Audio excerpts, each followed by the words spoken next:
Buenos días, hermanos. Damos gracias al Señor porque en este día nos congrega con la finalidad de nosotros adorarle, de poder tener comunión con Él y de también poder escuchar su voz para nuestra vida. Y para esto yo quiero que nosotros vayamos al libro de Gálatas, Gálatas capítulo 6, que es el libro que nos ha ocupado en este último tiempo.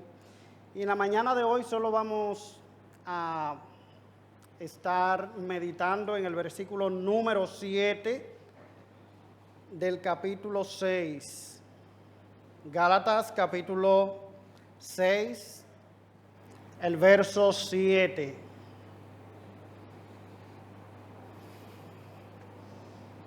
Es un versículo muy conocido, tal vez uno de los versículos más conocidos de la carta a los Gálatas. No os engañéis, Dios no puede ser burlado, pues todo lo que el hombre sembrare, eso también segará. Amén. Padre bendito, nosotros nos acercamos a tu presencia consciente de nuestra insuficiencia como para exponer tu palabra de una manera clara y que cause algún efecto en la vida de esta congregación. Para esta cosa no somos suficientes y nosotros estamos invocando la asistencia de tu Santo Espíritu para que podamos hablar tu palabra con denuedo, con gracia, con poder, y que tú te glorifiques mientras tu palabra es expuesta.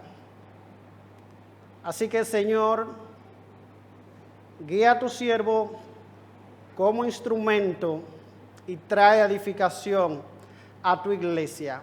Por Cristo Jesús te lo pedimos. Amén. Una alerta a la que debemos prestar atención. Miren, hermanos, nosotros estamos acostumbrados a escuchar amenazas que no se cumplen. Desde pequeño, nuestros padres nos advertían acerca de algún peligro y junto con la advertencia nos decían, mira, si tú desobedeces, entonces te voy a castigar de esta o cual manera. Y en ocasiones desobedecíamos y recibíamos el castigo. Pero en la mayoría de las veces nosotros terminábamos saliéndonos con las nuestras. Cuando nosotros comenzamos a crecer y salimos del ámbito familiar, comenzamos a observar también que en la escuela muchos de nuestros compañeros de escuela podían, sin estudiar, tomar un examen y haciendo fraude, a ellos les iba bien, ellos pasaban el curso y nosotros no veíamos ninguna consecuencia al respecto. Así uno observa gente que en su trabajo hace lo incorrecto y parece irle bien. Así observamos funcionarios que roban y parece irle bien.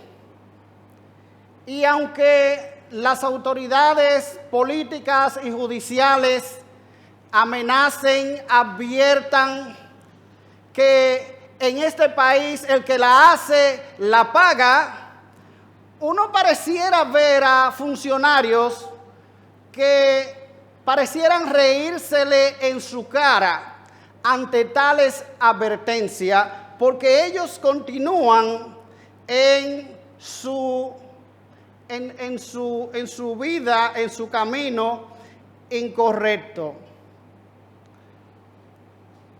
Cuando nosotros vemos dentro del ámbito de la iglesia, pareciera también que las cosas surgen de la misma manera, se dan de la misma manera. A veces vemos que ciertos cristianos, entre comillas, deciden no hacer la voluntad de Dios y pareciera irle bien. Y eso nos da a nosotros el mensaje como de que yo puedo hacer lo que quiera, puedo vivir como yo quiera, y Dios no va a actuar, no habrá consecuencia para mí, aparentemente. En este pasaje, el apóstol Pablo, cuando ya él está concluyendo su carta, él quiere dejarnos bien claro que nuestra actitud hacia el verdadero evangelio tiene repercusiones eternas para nosotros. Dios ha establecido leyes que son inmutables en su creación. Pero esas leyes inmutables, hermanos, no se circunscriben solamente al mundo material, sino también al mundo espiritual. Y yo quiero que en esta mañana nosotros centremos nuestra atención en esta alerta, en esta advertencia que la palabra de Dios nos hace aquí en este versículo 7. No os engañéis, Dios no puede ser burlado, todo lo que el hombre sembrare, eso también segará. Esta alerta consta de 3 partes y eso es lo que vamos a estar considerando. En primer lugar, esta alerta, mis hermanos, es una alerta contra el engaño. Es una alerta contra el engaño. El texto comienza diciendo, no os engañéis. Y esta palabra, no os engañéis, puede entenderse de 2 maneras. En primer lugar, como traduce la Biblia de Jerusalén, no os dejéis engañar. Lo que da a entender que el engaño viene de fuera, que el engaño viene de los falsos maestros. O, como traduce aquí la 60 u otras versiones, que la idea es más bien del autoengaño. No os llaméis al engaño o no os engañéis. El engaño, ya sea interior o venga de fuera, es una terrible amenaza para el cristiano. Ya Pablo en el capítulo 3, versículo 1, le había dicho a los hermanos de Gálatas lo siguiente: oh Gálatas insensatos, ¿quién los fascinó? ¿Quién los engatusó? O como traducen algunas versiones, ¿quién los embrujó a ustedes para no obedecer a la verdad? Pero nosotros, mis hermanos, no solo corremos el peligro de ser engañados por falsos maestros, sino también de engañarnos a nosotros mismos, que es lo que parece ser la advertencia aquí del apóstol Pablo. El apóstol ha advertido ya en el capítulo 5 acerca de la terrible lucha que se libra en nuestro interior. Nuestra naturaleza caída lucha a muerte para imponer su deseo en nuestra vida y lamentablemente a través del autoengaño nuestra carne nos induce constantemente a satisfacer sus demandas. El engaño es el instrumento principal que usa Satanás para hacer daño al creyente. Cuando hablamos de engaño, estamos hablando también de la mentira. Y la mentira tiene como propósito engañar. Jesucristo nos enseña en Juan 8:44, vosotros sois de vuestro padre el diablo y los deseos de vuestro padre queréis hacer. Él ha sido homicida desde el principio y no hay verdad en él. Cuando habla de mentira, de suyo habla, porque es mentiroso y padre de mentira. El diablo fue quien inventó la mentira y el engaño. Cuando él se presentó a Eva en Edén, le engañó diciéndole, no moriréis. Y Eva, confiando en que Dios no cumpliría su sentencia, la advertencia que le había hecho, comió del fruto prohibido y dio también a Adán. Por esa causa vino la muerte a todos los hombres, tal como Dios lo había anunciado. Y lamentablemente el engaño persiste en nuestros días y persistirá hasta que haya alguien que piense y enseñe que Dios no cumple su palabra. Algunos creyentes extraviados se engañan a sí mismos pensando que pueden pecar con impunidad. Ellos creen que pueden dejar a un lado el evangelio puro de la gracia de Dios y volverse al ritualismo religioso sin ninguna consecuencia en su vida. El evangelio es algo que profesan como una fórmula, pero la manera en que ellos viven no tiene ninguna coherencia con la verdad que dicen proclamar. Siempre que el creyente deja de reconocer la realidad y seriedad del pecado en su vida, sus corazones son engañados y Dios es burlado. Escuche lo que dice Cornelio Plantinga respecto al pecado del autoengaño. Él dice: el autoengaño es producto de una conciencia corrompida, ya sea que induzca al temor, la pasión o incluso a la fe. El autoengaño es como un hábil fraude computacional que cubre su propia pista. Primero nos autoengañamos a nosotros mismos y luego nos convencemos de que no estamos engañados. Y continúa Plantinga con la cita, diciendo: el engaño en sí mismo es un fenómeno oscuro con el que encubrimos una parte de nuestra propia psiquis.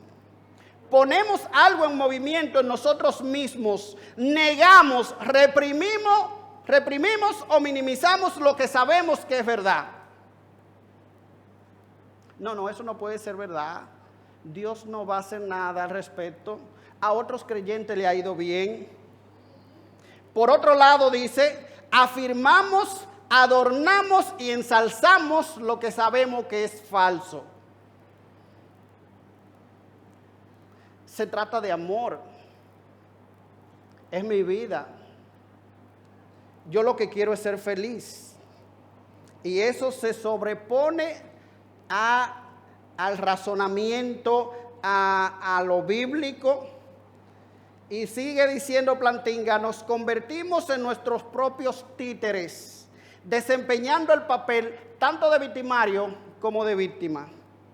Conocemos la verdad y sin embargo no la conocemos porque nos convencemos de lo contrario. En la medida que nos engañamos, ocupamos una zona de penumbra en la que vamos inventando la realidad. Una zona de penumbra en la que la distancia más corta entre dos puntos es un laberinto. ¿Sabe, hermano, lo que dice este hombre de Dios? Que el pecado afecta la manera en que nosotros razonamos. Una de las primeras cosas que hace el pecado del engaño en nuestra vida es que se lleva nuestro razonamiento bíblico y nosotros comenzamos a razonar de una manera distorsionada. Nosotros perdemos la capacidad de percibir la realidad tal como Dios la ve. Y es por eso que comenzamos a adoptar patrones de conductas, hábitos en nuestra vida, en las diferentes áreas de nuestra vida, en nuestro matrimonio, en la crianza de nuestros hijos, en nuestro trabajo, en nuestras relaciones, en las cosas que nosotros vemos y hacemos. Y cuando alguien nos dice algo al respecto, nosotros decimos: ¿y qué es lo que tiene de malo? ¿Dónde está el problema con eso? Porque somos incapaces de darnos cuenta del mal. Porque somos incapaces de percibir el engaño, de percibir el error. Porque lo que se ha apoderado de nosotros es la mentira. Y vemos la realidad a través de unos lentes oscuros o a través de los lentes de la mentira. Como le dice Ezequiel a la nación de Israel: ustedes han puesto sus ídolos delante de sus ojos y todo ustedes lo perciben a través de sus ídolos. Y lamentablemente eso es lo que pasa cuando un creyente se autoengaña.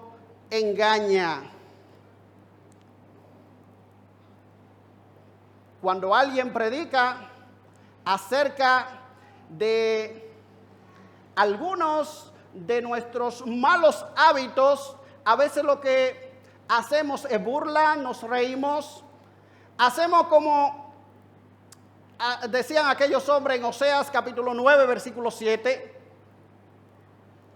necio es el profeta,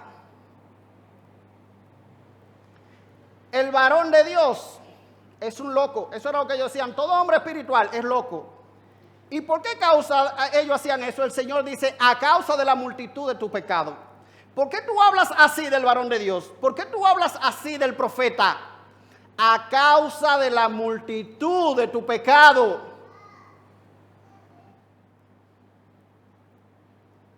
Mis hermanos, el peligro del autoengaño es una realidad, una lamentable realidad a la que está expuesta la iglesia.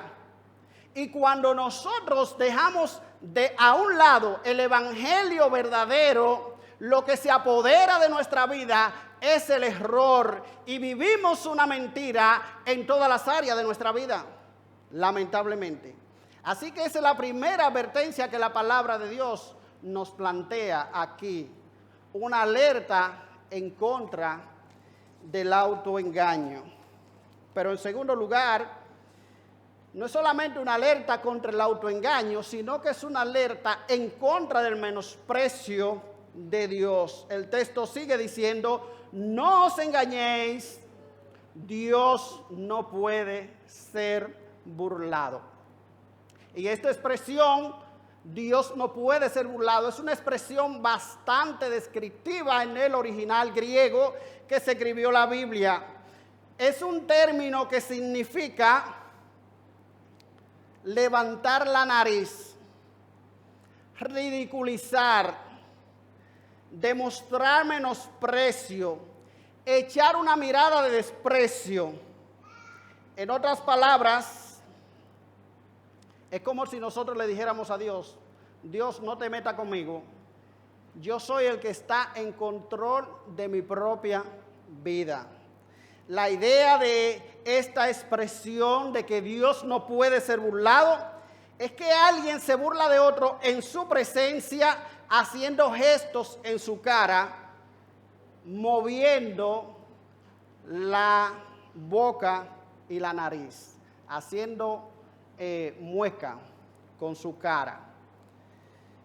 Pero la palabra de Dios nos dice que Dios no puede ser burlado. Dios no puede ser burlado. Ahora bien, mis hermanos, las burlas en el ámbito religioso son muy sofisticadas. El religioso se burla de Dios de una manera muy sutil. El religioso no se burla de Dios como lo hace un ateo, como lo hace un impío que no tiene ninguna reverencia por Dios, vociferando improperio y blasfemando en contra de Dios. Eso es algo muy irreverente como para que un cristiano lo haga. Así que nosotros cubrimos nuestro menosprecio de Dios de manera más piadosa. Pero como decía Plantinga, la corrupción de los mejores suele ser la peor. Y en Mateo capítulo 22, el Señor nos habla acerca de una fiesta de boda que hace un padre de familia para su hijo, un rey. Y él invita a muchas personas. Y esas personas, a la hora de la boda, dicen los versículos 5 y 6, mas ellos sin hacer caso se fueron, uno a su labranza, otro a sus negocios, y otros tomando a los siervos lo afrentaron y lo mataron. Ellos simplemente menospreciaron aquel banquete de bodas. Algunos aparentemente pensaron, o la mayoría pensaron, que aquellos manjares y aquel banquete que el rey había preparado para ellos no era nada comparado con lo que ellos mismos tenían en su casa. Pensaron que ellos tenían mejores provisiones que la que el rey podía ofrecerle. Ellos injuriaron a aquel hombre, a aquel rey, al pensar que podían hallar mayor placer y satisfacción en sus propios manjares que en lo de él. Esa gente menospreció a aquel rey. ¿Cómo lo hizo? Bueno, simplemente ellos no fueron. Pero esa pasividad dejó mucho que desear y decía mucho acerca de ellos. Ese tipo de gente, por lo regular, es gente que no tiene tiempo para Dios. Siempre está muy ocupado como para tener tiempo para las cosas de Dios. Esa persona tiene su propia agenda que casi nunca coincide con la de Dios. Y es muy normal en este tipo de burladores colgar su religión cuando salen de la iglesia hasta la próxima vez que ellos vuelven a la iglesia. Lamentablemente, mis hermanos, esta gente vive para sus propios placeres, y cuando sus deseos personales chocan con los deseos de Dios, ponen los deseos de Dios a un lado y le dan rienda suelta a sus propios placeres.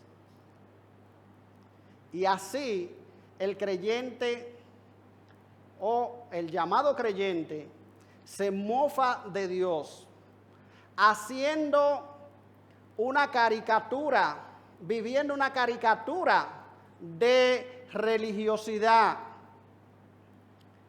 escogiendo cuándo servir a Dios y de qué manera servir a Dios, dejándole claro a Dios que Él tiene su propia agenda y que la agenda de Dios es para cuando Él tenga tiempo, es para cuando Él pueda. Pero la palabra de Dios nos dice que Dios no puede ser burlado. No os engañéis, Dios no puede ser burlado. Él conoce, hermano, tu corazón. Él conoce las intenciones, los más profundos deseos de tu corazón. Dios lo conoce. Él discierne tus pensamientos. Dios sabe cuáles son las cosas que a ti te motivan. Dios sabe por qué tú haces, o por qué tú no viniste, o por qué no estás participando en un ministerio, o Dios sabe la verdadera razón por la que tú no le sirves, por la que tú no le honras, por la que tú no dedicas tiempo para Él. Dios sabe la verdadera razón por la que tú te has apartado del verdadero evangelio. No se debe a que tú tienes muchas ocupaciones. Es que simplemente ha dejado de interesarte las cosas de Dios. Y es por eso que tus labranzas, tus negocios, como en el caso de la gente de la parábola, tienen más importancia para ti que la cosa de Dios. Así que tú menosprecias a Dios cada vez que tú dejas el banquete de Dios preparado y prefieres servirte tu propio banquete, vivir la vida a tu propia manera, vivir ocupado en tus propios asuntos. No es simplemente porque tú no seas una persona que blasfema contra Dios. No es simplemente porque tú seas una persona que venga a la iglesia o porque hiciste una profesión cristiana. No, mi hermano. Es que en lo interior en lo profundo de tu corazón, Dios ocupa un segundo plano o un tercer plano. Pero Dios dice aquí, Dios no puede ser burlado. Nadie se ríe impunemente de Dios en su cara. Nadie se va a salir con la suya delante de Dios. Y el Señor quiere que esto esté claro. No te burles de Dios, porque Dios no puede ser burlado. ¿Y cómo se cumple esa sentencia? Bueno, en tercer lugar, el texto nos dice cómo se cumple. Y es con la tercera alerta, que es una alerta a considerar las consecuencias de nuestras acciones. Como dice el texto, todo lo que el hombre sembrare, eso también segará. Hay un refrán muy popular que muchos conocemos y es: no se le puede pedir peras al olmo. Y la lógica de ese refrán es que si usted sembró olmo, bueno, pues vaya a buscar olmo. Vaya a buscar fruta del olmo. Si usted sembró pera, entonces sí vaya a buscar pera. Si usted sembró arroz, usted va a cosechar arroz. Si usted sembró aguacate, usted va a cosechar aguacate. Y extenderme sobra. Pablo está presentando aquí un principio, una ley inmutable que opera en todas las esferas de la vida. Esto no solamente tiene que ver con el mundo físico, como dice el versículo 8 más adelante, nos daremos cuenta que esto tiene repercusiones espirituales que tienen que ver con la eternidad. El que siembra para la carne, de la carne segará corrupción, más el que siembra para el espíritu, del espíritu segará vida eterna. Dice un autor: lo que hoy ves en tu vida espiritual es el resultado directo de lo que pusiste en la parcela de tu vida en un tiempo pasado. La diferencia entre una persona que crece en santificación y otra que no lo hace no es cuestión de personalidad, ni de crianza, ni de capacidades. La diferencia es lo que cada uno haya plantado en la parcela de su alma y corazón. La santificación no es un estado misterioso al que solo pueden acceder algunos. La santificación es más que una emoción, una resolución o un momento puntual. La santificación es una cosecha. Nosotros conocemos mucha gente que a veces en tiempo de dificultad, ellos creen que la vida se le va a ordenar de un momento a otro. Y no, desde hoy en adelante yo voy a comenzar a hacer devocional. Y es importante que si usted no lo está haciendo, comience. Yo voy a comenzar a hacer, a leer mi Biblia. Yo voy a comenzar a orar. Yo voy a comenzar a servir en la iglesia. Yo me voy a activar. Y eso está bien, hermano, que si no lo estamos haciendo, nosotros lo hagamos. Pero usted sabe que usted no va a impresionar a Dios haciendo cosas. Dice este autor, la santificación es una cosecha. Es una cosecha. Si usted no ha sembrado nada en su vida, usted no va a cosechar nada. Digo, usted sí va a cosechar. Porque si hay algo que sucede en el mundo espiritual, así como sucede en el mundo físico, es que nosotros los seres humanos siempre estamos sembrando. Usted o está sembrando para la carne o está sembrando para el espíritu.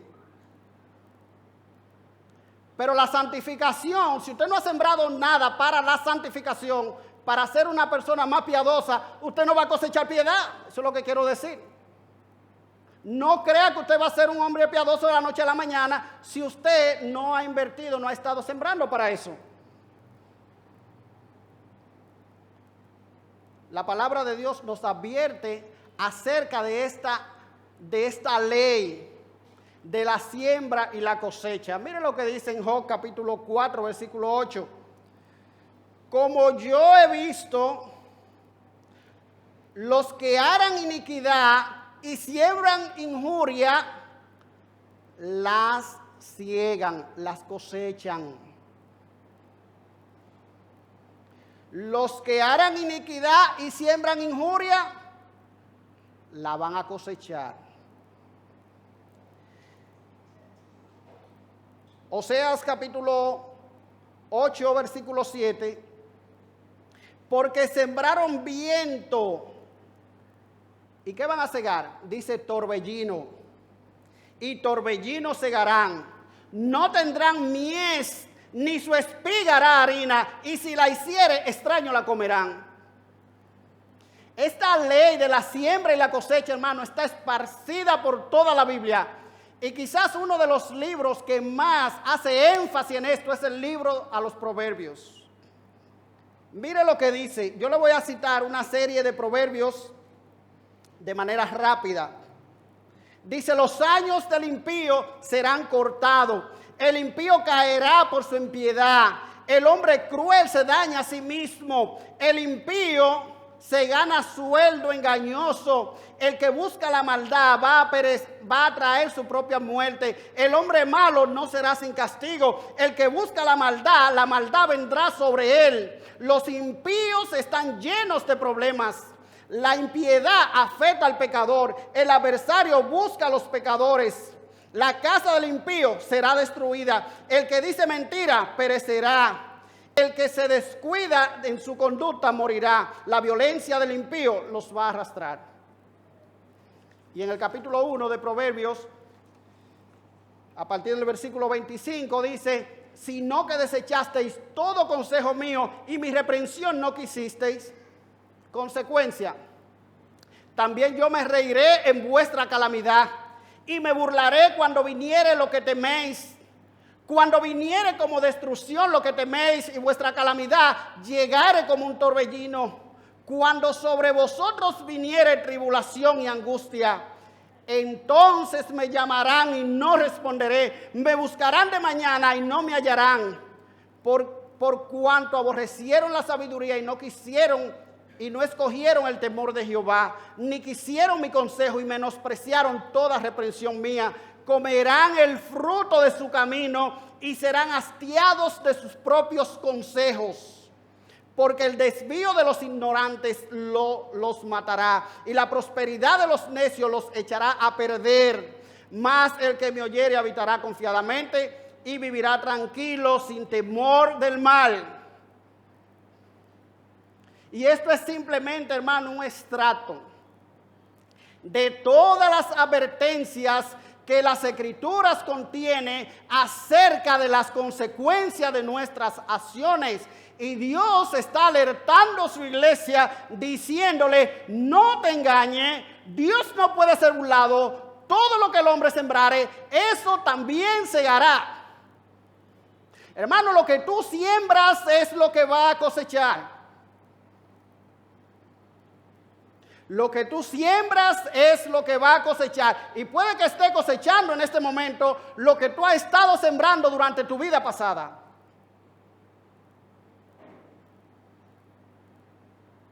Y eso a nosotros nos consta. Que muchas personas lamentablemente están cosechando la locura de su desvarío. Están cosechando lo que han sembrado durante toda una vida de descuido. Yo quiero, para concluir, citar algunas cosas. Dijo un predicador holandés llamado Vance Hafner en una ocasión, que si Dios tratara a la iglesia hoy día como trató a Ananías y Zafira, en aquella época, cada iglesia precisaría de una morgue en su sótano. Pero usted sabe que debido a que Dios es soberano, hermano, Dios escoge cómo administrar su juicio en cada época. Pero eso no significa que Dios va a postergar su juicio para siempre. Es posible que muchos, al no ver que Dios ejecute su juicio como lo hacía en el pasado, piensen que Dios ha cambiado y que ya Dios no actúa de la misma manera. Pero no nos llamemos a engaño, mis hermanos. Como dijo alguien una vez, los molinos de Dios muelen lentamente, pero muelen bien. En otra palabra, Dios no tiene prisa. Su juicio va a llegar. Su juicio va a llegar. Y Charles Swindoll nos cuenta en uno de sus libros una historia que debe hacernos reflexionar acerca de esto. Él cuenta acerca de una pareja que él dice, este no era a lo mejor el matrimonio idílico, el matrimonio más ejemplar, pero era un buen matrimonio. Ellos tenían 25 años de casado y ellos disfrutaban de una buena estabilidad económica, tenían 3 hijos y vivían bien. Era un matrimonio sano.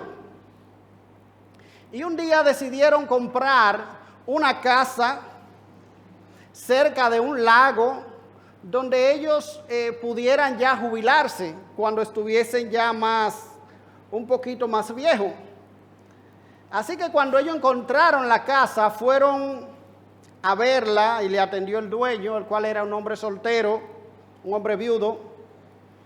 Y la pareja vio la casa y le gustó. Así que ellos hicieron todos los planes para comprar aquella casa. Cuando pasaron algunos meses de la nada, la esposa le dice al esposo que ella quiere el divorcio. Y el hombre se quedó helado y comenzó a hacer preguntas. Pero ¿y qué fue lo que pasó después de tanto tiempo? ¿Por qué? ¿Quién? ¿De qué manera? Y la mujer le confesó que no se debía a nada del pasado, ni a nada que él hubiese hecho, sino que se trataba de algo reciente. Ella había decidido abandonarlo porque decidió comenzar una relación con el viudo, el dueño de la casa que ellos habían visto y que planeaban comprar.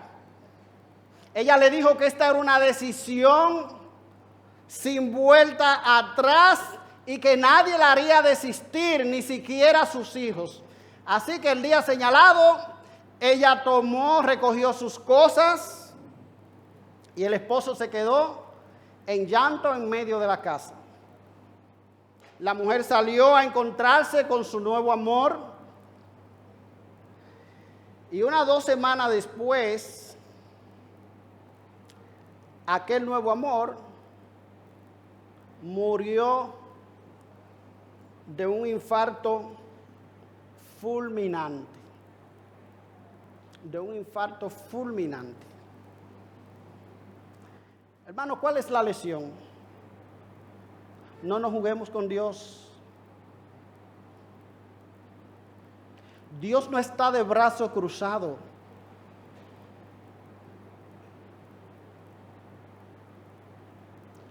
Dios no ha ocultado su juicio.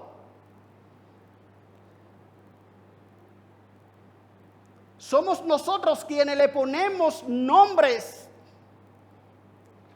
a los juicios que Dios está ejecutando entre nosotros hoy día. Nosotros le llamamos muerte natural. ¡Ay, le dio un infarto! Se murió. Nosotros le llamamos accidente de tránsito. Nosotros le llamamos divorcio. Nosotros le llamamos olla. Mira, ese hombre abandonó su familia, dejó su casa y ahora se lo está llevando el diablo con una olla.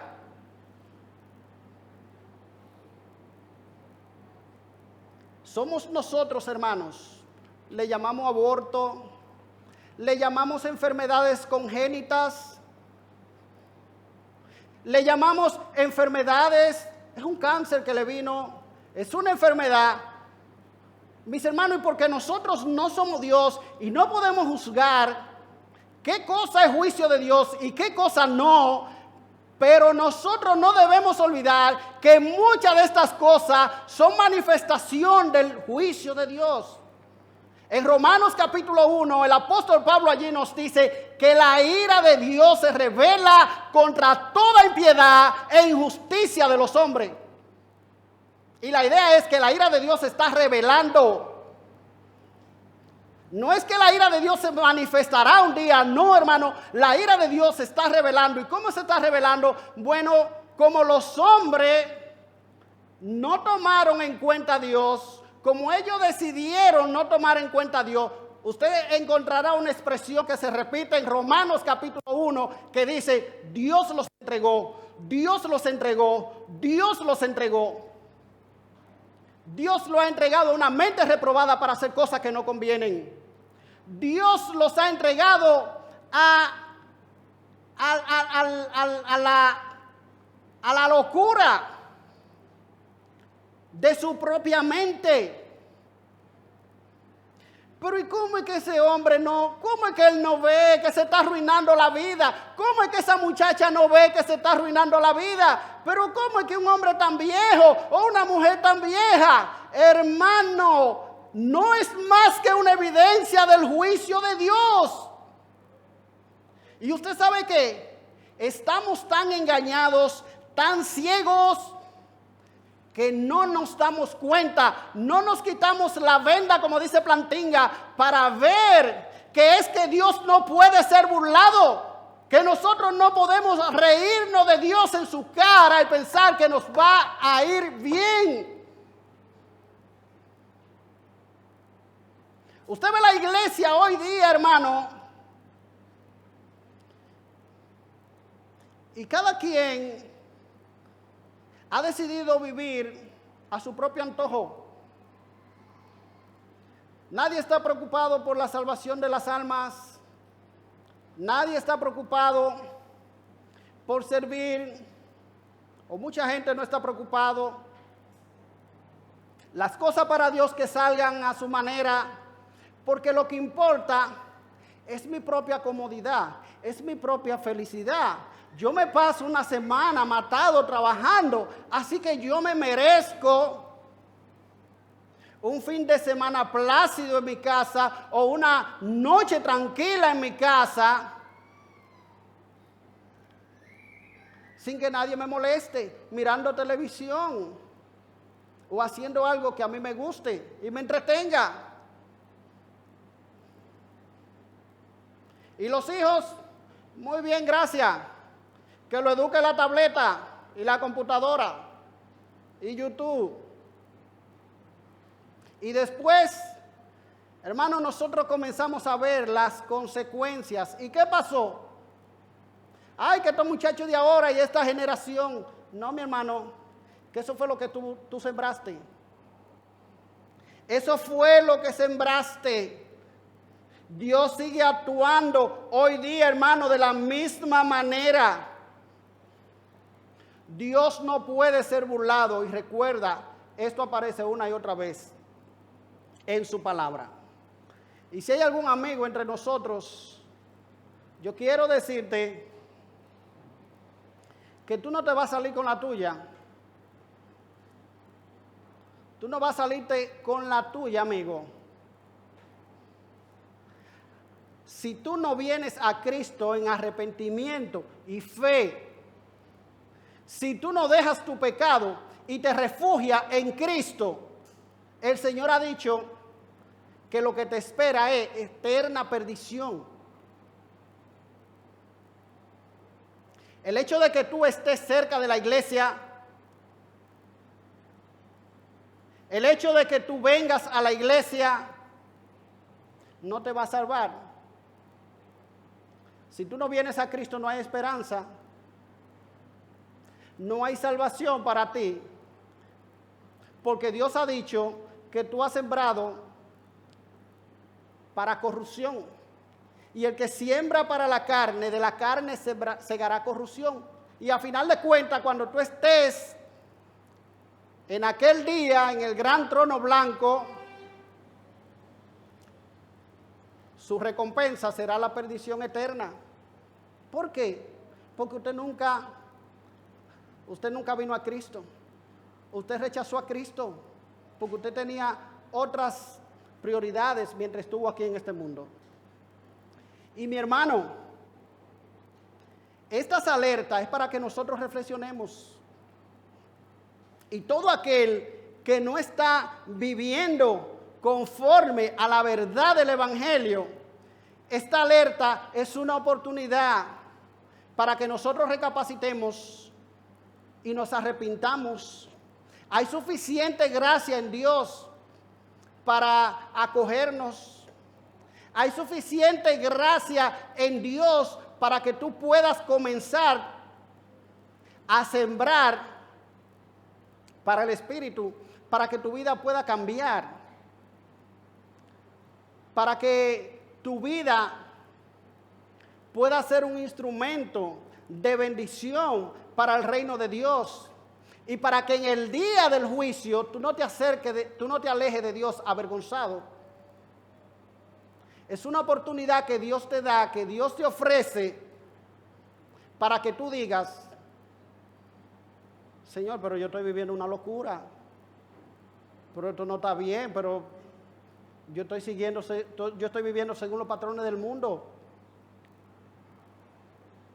Mi matrimonio está suelto, mi vida está suelta.